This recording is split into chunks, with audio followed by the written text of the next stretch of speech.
ಕೆಲವು ದಿನಗಳಿಂದ ರಾಜಧಾನಿ ಬೆಂಗಳೂರು ನಗರ ಸೇರಿದಂತೆ ರಾಜ್ಯದ ಹಲವಾರು ಜಿಲ್ಲೆಗಳಲ್ಲಿ ಮಳೆ ಸುರಿತಾ ಇದೆ. ಸುಡು ಬಿಸಿಲಿನಿಂದ ಬೇಸರಗೊಂಡಿದ್ದ ಜನರಿಗೆ ಇತ್ತೀಚಿನ ಕೆಲವು ಮಳೆಗಳು ಕೊಂಚ ರಿಲೀಫ್ ನೀಡಿವೆ. ಕೃಷಿ ಚಟುವಟಿಕೆಗಳಿಗೂ ಒಂದಿಷ್ಟು ಸಹಾಯ ಮಾಡಿದೆ. ಇದರ ನಡುವೆ ಕರ್ನಾಟಕ ರಾಜ್ಯ ನೈಸರ್ಗಿಕ ವಿಕೋಪ ನಿರ್ವಹಣಾ ಕೇಂದ್ರ ಮುಂದಿನ 5 ದಿನಗಳವರೆಗೆ ಅಂದ್ರೆ ಮೇ 9 ರಿಂದ 13ರವರೆಗೆ ರಾಜ್ಯದ ಒಳನಾಡಿನ ಹಲವಾರು ಜಿಲ್ಲೆಗಳಲ್ಲಿ ಉತ್ತಮ ಮಳೆಯಾಗುತ್ತೆ ಎಂದು ಹೇಳಿದೆ. ದಕ್ಷಿಣ ಒಳನಾಡಿನ ಜಿಲ್ಲೆಗಳು ಮಾತ್ರವಲ್ಲ, ಉತ್ತರ ಒಳನಾಡಿನ ಬಹುತೇಕ ಜಿಲ್ಲೆಗಳ ಕೆಲವು ಭಾಗಗಳಲ್ಲಿ ಮೇ 9 ರಿಂದ ಮೇ 14ರವರೆಗೆ ಮಳೆಯಾಗುತ್ತೆ. ಬೆಂಗಳೂರು ನಗರ, ಬೆಂಗಳೂರು ಗ್ರಾಮಾಂತರ, ರಾಮನಗರ, ಕೋಲಾರ, ಚಿಕ್ಕಬಳ್ಳಾಪುರ, ಮಂಡ್ಯ, ಮೈಸೂರು, ಚಾಮರಾಜನಗರ, ಕೊಡಗು, ತುಮಕೂರು, ಹಾಸನ, ಚಿತ್ರದುರ್ಗ, ದಾವಣಗೆರೆ, ಚಿಕ್ಕಮಗಳೂರು ಮತ್ತು ಶಿವಮೊಗ್ಗ ಜಿಲ್ಲೆಗಳನ್ನು ದಕ್ಷಿಣ ಒಳನಾಡಿನ ಜಿಲ್ಲೆಗಳು ಅಂತ ಪಟ್ಟಿ ಮಾಡಲಾಗಿದೆ. ಇವುಗಳಲ್ಲಿ ಕರ್ನಾಟಕದ ದಕ್ಷಿಣ ಭಾಗದಲ್ಲಿ ಬರುವ ಜಿಲ್ಲೆಗಳಾದ ಬೆಂಗಳೂರು ನಗರ, ಬೆಂಗಳೂರು ಗ್ರಾಮಾಂತರ, ಮಂಡ್ಯ, ಮೈಸೂರು, ಚಿಕ್ಕಬಳ್ಳಾಪುರ, ಚಾಮರಾಜನಗರ, ಮೈಸೂರು, ಹಾಸನ ಜಿಲ್ಲೆಗಳಲ್ಲಿ ಹೆಚ್ಚು ಮಳೆಯಾಗುತ್ತೆ ಎಂದು ಹೇಳಲಾಗುತ್ತೆ.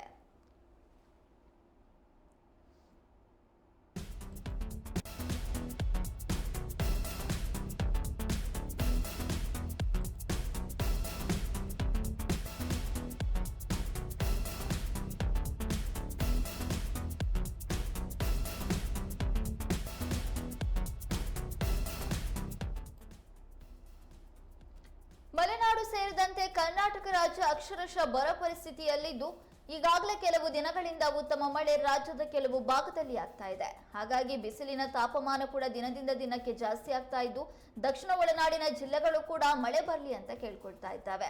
ಆದರೆ ಬೆಂಗಳೂರು ನಗರ, ಬೆಂಗಳೂರು ಗ್ರಾಮಾಂತರ ಸೇರಿದಂತೆ ಹಲವಾರು ಕಡೆ ಉತ್ತಮ ಮಳೆಯಾಗ್ತಾ ಇದ್ದು, ಮಲೆನಾಡಿನ ಭಾಗದಲ್ಲಿಯೇ ಮಳೆಯ ಪ್ರಮಾಣ ಕಡಿಮೆ ಆಗಿದೆ.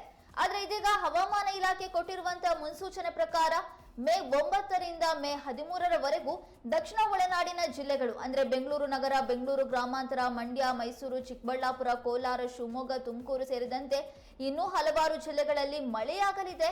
ಅಂದ್ರೆ ಈ ಜಿಲ್ಲೆಗಳ ಕೆಲವು ಭಾಗದಲ್ಲಿ ಮಳೆಯಾಗಲಿದೆ ಅಂತ ಹೇಳಿದೆ. ಇದರ ಜೊತೆಗೆ ಉತ್ತರ ಒಳನಾಡಿನ ಕೆಲವು ಜಿಲ್ಲೆಗಳ ಕೆಲವು ಭಾಗಗಳಲ್ಲಿಯೂ ಕೂಡ ಮಳೆಯಾಗುವ ಮುನ್ಸೂಚನೆಯನ್ನ ಹವಾಮಾನ ಇಲಾಖೆ ಕೊಟ್ಟಿದೆ.